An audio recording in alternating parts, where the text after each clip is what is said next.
영업보험료 거품을 알아야 해약 손해를 줄입니다. 안녕하세요. 보험이용자협회 활동가 김미숙TV 빨간보험입니다. 오늘은 보험계약자가 부담하는 영업보험료의 거품을 구분하는 법을 알려드리겠습니다. 한 개인이 사망하거나 질병에 걸리는 등의 일정한 보험사고가 발생할 확률을 예측한 것을 두고 예정위험률 또는 적용위험률이라고 합니다.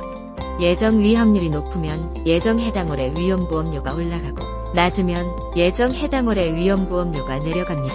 예정 해당월의 위험보험료에 예정사업비를 더하면 영업보험료가 됩니다. 영업보험료는 예정 해당월의 위험보험료와 예정사업비로 구성됐다는 점. 제 방송에서는 주구장창 쓸 것입니다. 2024년 11월 27일 기준 광고 중인 한 생명보험회사의 남자 40세 무배당 예정 사망률은 0.00065입니다.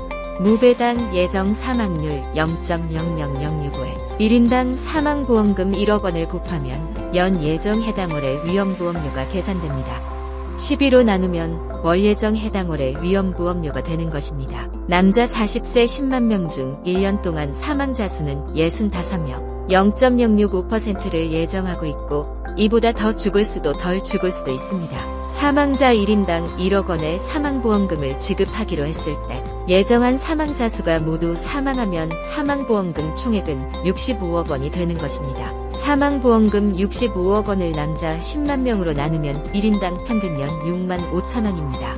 사망보험금 지급재원인 연 6만 5천 원을 예정 해당월의 위험보험료라고 합니다. 사망보험금 1억 원은 1인당 평균 예정 해당월의 위험보험료 6만 5천 원 기준 1,538배나 됩니다. 10만 명 중 65명은 1,538배나 되는 이익을 얻게 되고 비사망자 99,935명은 연 6만 5천 원과 1년 이자 손해가 발생하게 되는 것입니다. 그런데 해당 보험회사가 사망자 65명에게 지급할 사망보험금 65억 원을 위해 계약자 1인이 부담해야 할 영업보험료는 100% 만기환급형 기준 연 91만 8천 원이고 10만 명이 부담하는 영업보험료 총액은 918억 원으로 사망보험금 65억 원 기준 14배나 높습니다. 계약기간은 20년, 전기납, 월납으로 계산했을 때 금액입니다. 계약자 10만 명이 부담한 영업보험료 918억 원 중 예정 사망자 65명에 대한 사망보험금 65억 원은 7.1%에 불과하고 나머지 영업보험료 92.9%는 비보험 저축금액과 예정사업비로 구성된다 할 것입니다.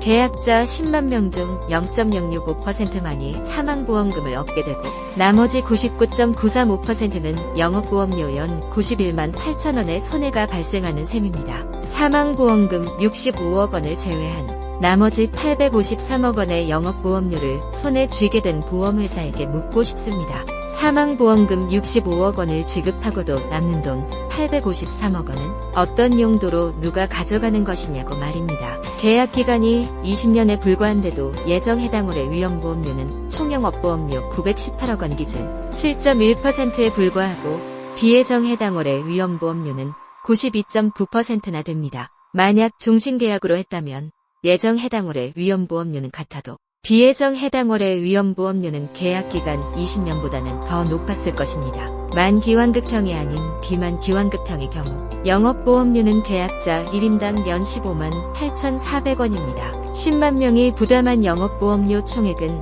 158억 4천만 원입니다.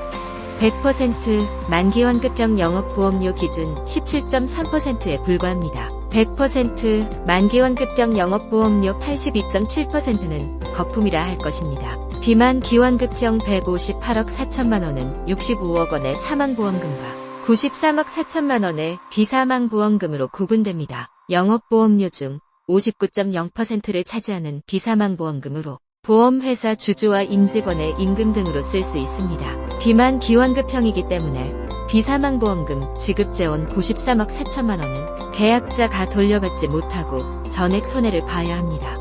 그럼에도 100% 만기환급형 손해보다는 덜합니다. 영업보험료는 이제 아시죠? 예정 해당월의 위험보험료에 예정사업비를 더한 금액이라는 점을요. 만기 시점에 20년간 납입한 원금 100.0% 상당액 반환을 목적으로 더 낸 돈은 예정 해당월의 위험보험료도 아니고 예정사업비가 아니며 만기환급금을 위한 비보험 저축금액이 포함되어 있습니다. 만기환급금을 위한 재원에 예정사업비가 붙어 있기도 합니다. 저축금액에 예정사업비를 붙이는 건 부당하지 않습니까? 은행 적금과 다름없는 성격의 비보험 저축금액에 이자 한 푼 안 돌려주고 20년이 딱 되어서야 낸 돈만 돌려준다는 계약은 분명 불공정하다고 해야 합니다. 예정 해당 월의 위험보험료는 보험금의 지급재원이라 보험계약 용어이고 만기환급금은 환급금의 지급재원이라 보험계약 용어가 아니고 비보험저축계약 용어입니다. 예정 해당 월의 위험보험료로 지급하는 금액은 보험금이고 비보험저축금액으로 지급하는 금액은 환급금으로 구분하면 보험계약과 비보험계약을 구분할 수 있습니다. 조금 더 쉬운 용어 찾지 말아주세요. 자주 쓰다 보면 쉬워집니다. 같이 알고 같이 쓰면 일상 용어가 됩니다. 보험금과 환급금을 구분하는 건 계약자의 권리가 껑충 뛰었음을 의미합니다. 더 유익한 정보 들고 다시 찾아오겠습니다. 고맙습니다.